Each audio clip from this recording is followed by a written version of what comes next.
I'm Al Gerhardt. I'm with Butler County Pheasants Forever. A little bit about my background is I grew up on a small farm in Crawford County. Um, Went to college at Hocking College, and then got a job with ODNR Division of Wildlife, and managed public lands for most of my career. Here locally, Rush Run Wildlife Area, which is just north of here in Preble County. Woodland Trails Wildlife Area, Dark Wildlife Area up by Greenville, Pater Wildlife Area over in Butler County, Riley Township was one of the areas I managed, and then the one as far north as Grand Lake St. Mary's up there at the Goose Refuge. So Division of Wildlife, you know, I have made my career there 30 years, retired in 2011, but a lot of the work I did in the last 5 years was office work, where I've worked out of our district office and worked as a partnership with the NRCS and the soil and water districts in Southwest Ohio, doing a lot of wetland determinations and working with landowners with the CRP program and WRP program, CRP Conservation Reserve Program. So I do have some history and background in that. Then after retiring, I was always a member of Pheasants Forever, and I become the habitat chairman by default, I guess, for the Butler County Pheasants Forever.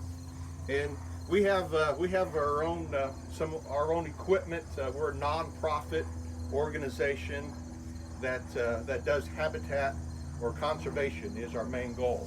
We also work a lot with youth and educational programs, but our main focus for Butler County Pheasants Forever is habitat or conservation work.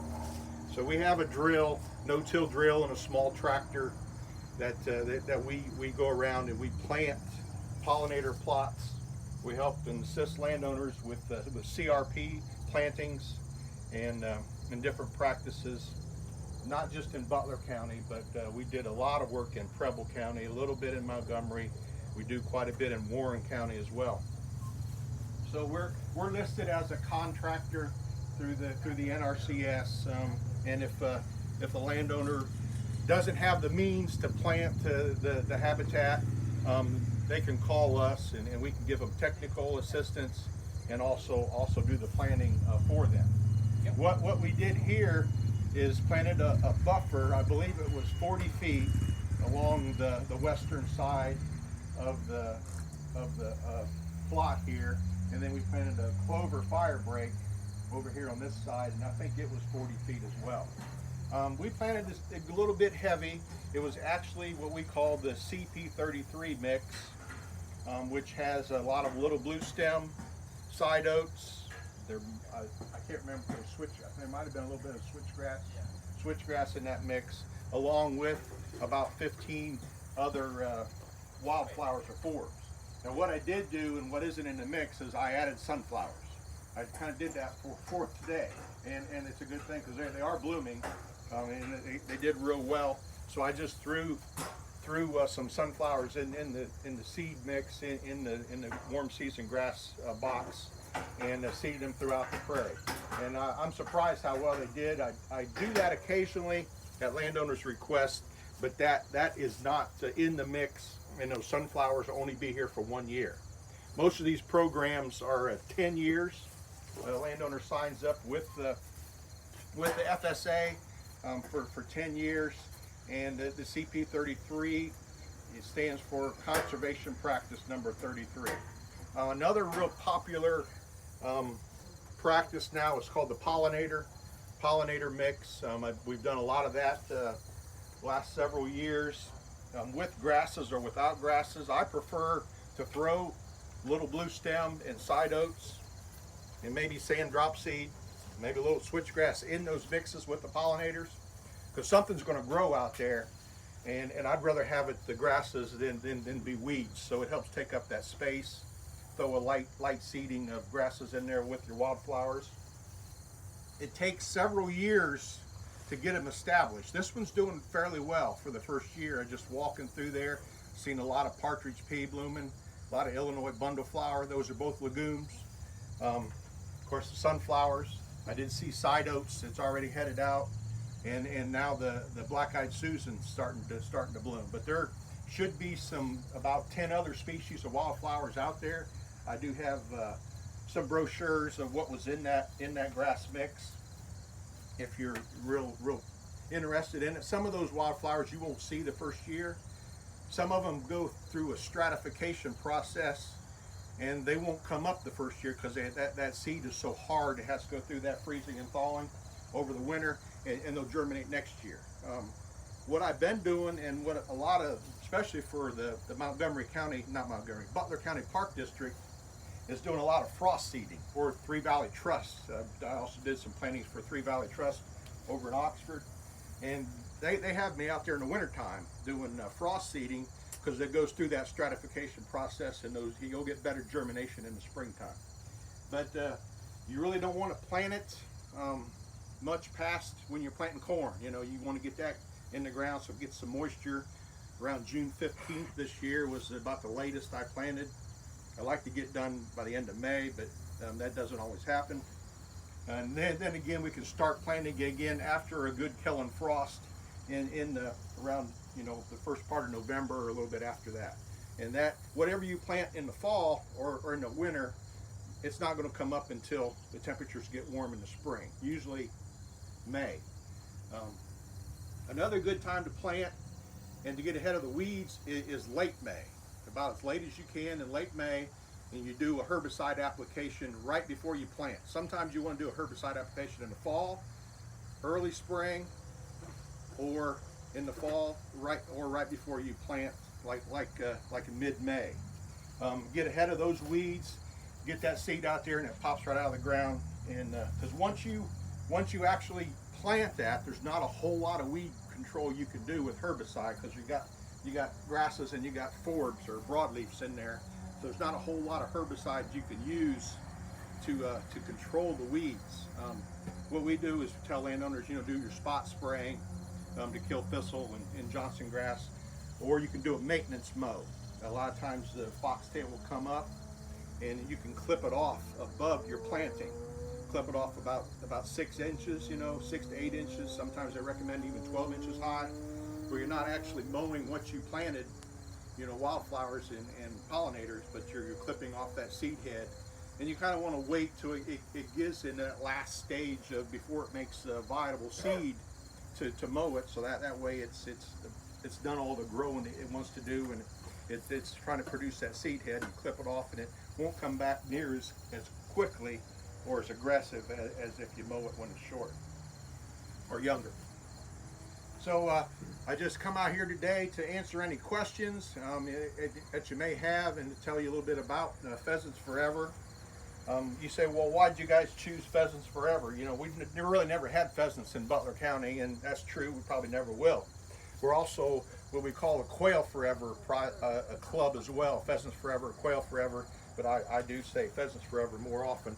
But it's a good organization because it's a habitat organization, and not just provides habitat for pheasants if we have pheasants, but all grassland birds and other wildlife as well. And we're talking bees, butterflies, anything from rabbits to grassland birds, whether it be some of your grasshopper sparrows or eastern meadowlark, things like that. So all of it benefits from that, and that's what's lacking a lot in our environment is that grassland nesting habitat, and also brood rearing for young birds that do hatch.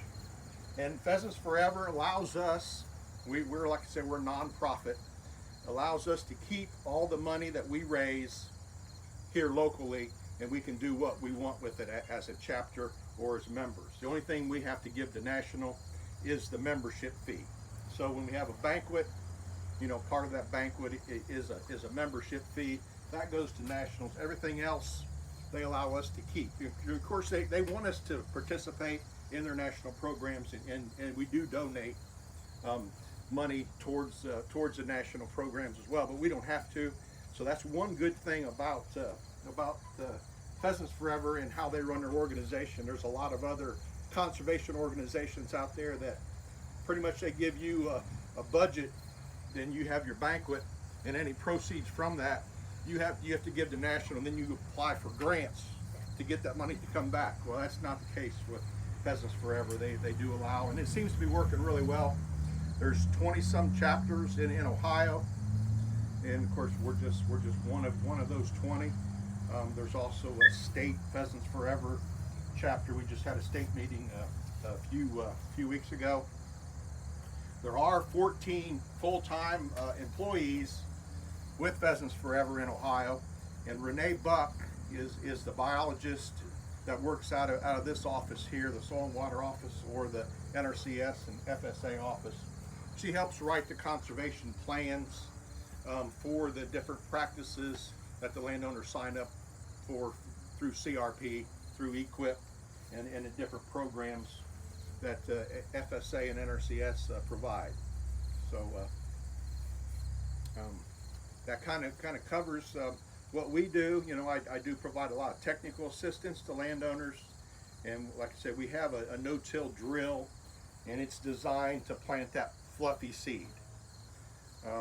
And that's a drill that, you know, most landowners don't have that type of drill. That's real fluffy seed. It's a true axe drill. Great Plains makes a good one too. But the drill we have is it has 3 different seed boxes on it. It has a legume box in the front, the fluffy seed box in the middle, and we call cool season seed box in the back, which also plants your small grains. So you can plant sunflowers, wheat, oats, and some of your cool season grasses out of that back seed box. When I'm planting most of these buffers like this, the CP33 or quail borders, which I think that practice is, it could be anywhere from 30 feet wide to 120 feet wide, based on what you want, and it can go all the way around the field. It can go 2 sides or just 1 side like this. So there's a lot of variables in that practice. You can use it to straighten up a field. A lot of landowners did that, straighten up a field. You don't have them triangles or those end turns, and you can have it 10 feet at one end and 100 feet at the other to use to straighten that field up, and makes it a little bit easier to farm. Odd areas, put it in there. All the CRP practices that a landowner could sign up for, they do get annual payments based on the soil rental rates. So you get annual payments, you get cost share to get it established, and you also get a maintenance fee. It used to be $4. They changed all these rules and programs, so I'm not up on all of them, but it used to be $4 a year per acre just to maintain it. And that would be just to doing some mowing or a little bit of herbicide spraying. They also have what they call as a mid-contract management practice, with halfway through the contract, a biologist comes out, takes a look at your area, and may make suggestions on how to improve it for the last half of the contract. That's what Renee Buck would do, and sometimes the contractors get involved in that. A lot of times there'll be some herbicide applications. There might be some interseeding. There could be fire involved, where they manage the prairies by fire. That's probably the best way to manage our tall grass prairies in Ohio is through fire. And I do have a controlled burning license, or I guess I have that certification. We do burn some acres every year, getting less and less because my burn crew is getting older and older, and our equipment's also getting older, and I just can't see reinvesting a lot of time in that. But there's a lot of requests out there. I turned down a lot of people for burning, and not just in Butler County, but you know, I think I had one the other day. It was Greene County wanted me to burn a 30-acre plot this fall because he'd taken it out of CRP and wants to put it back into ag.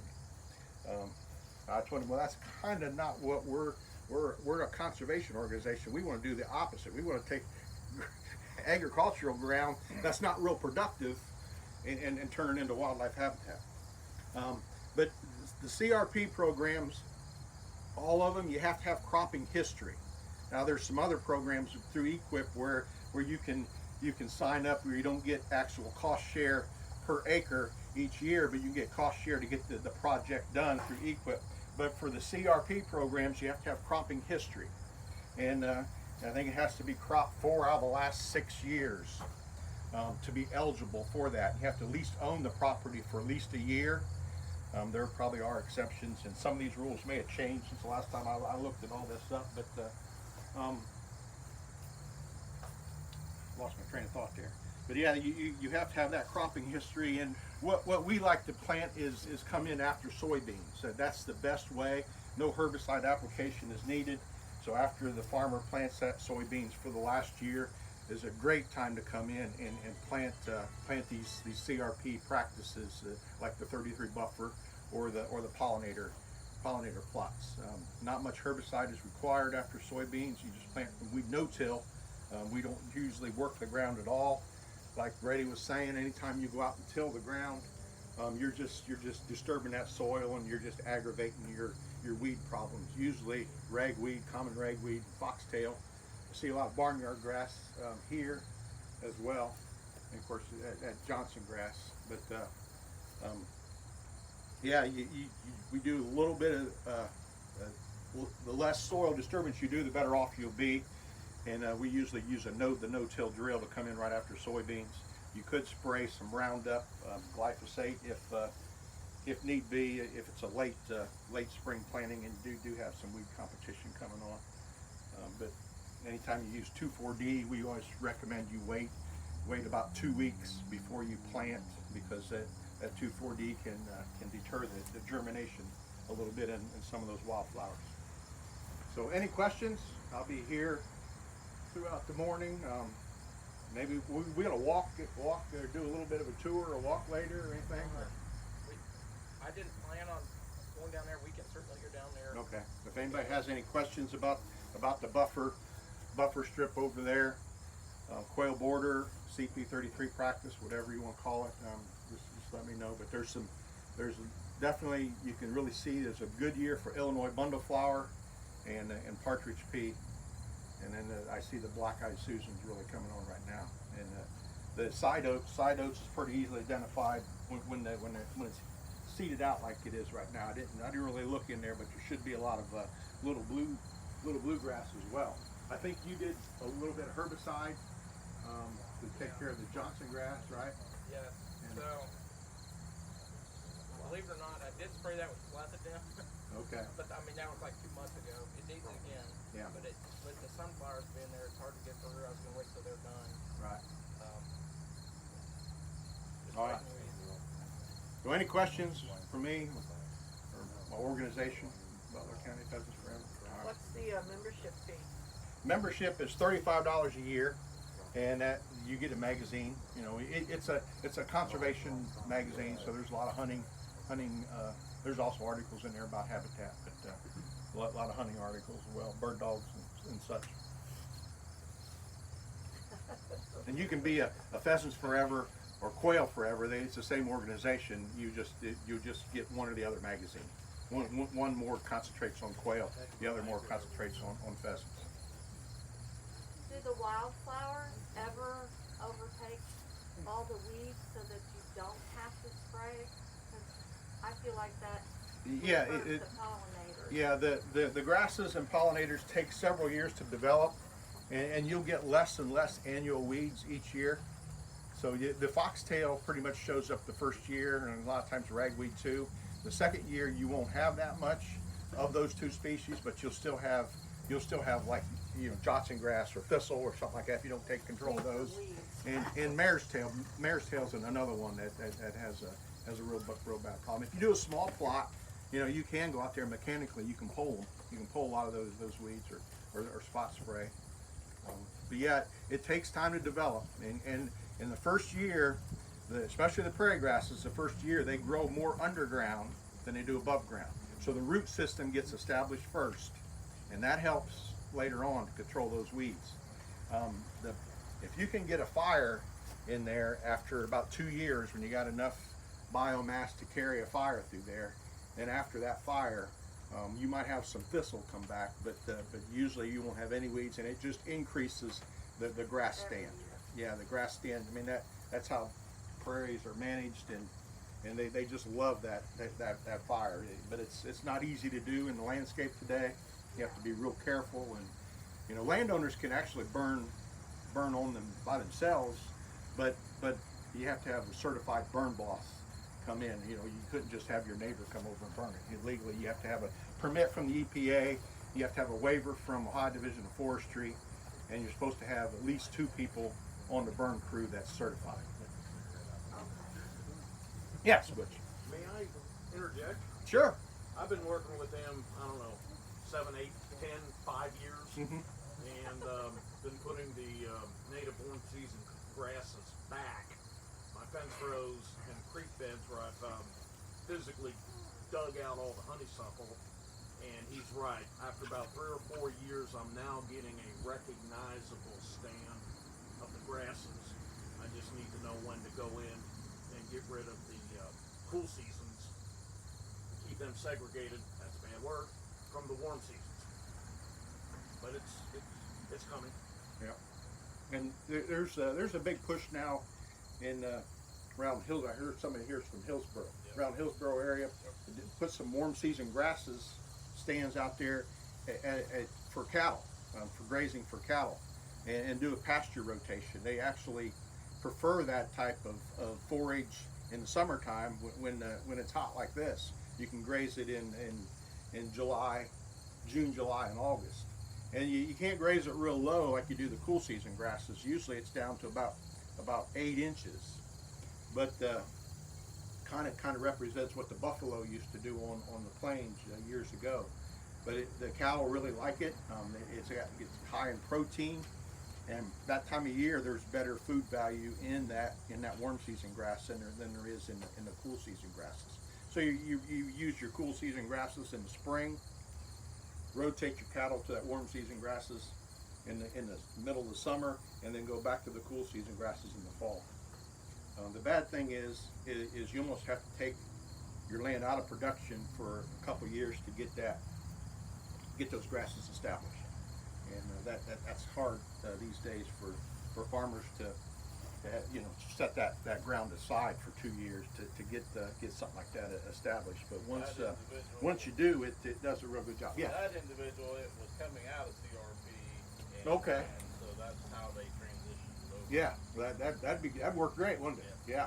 You just keep it right there and transition it over.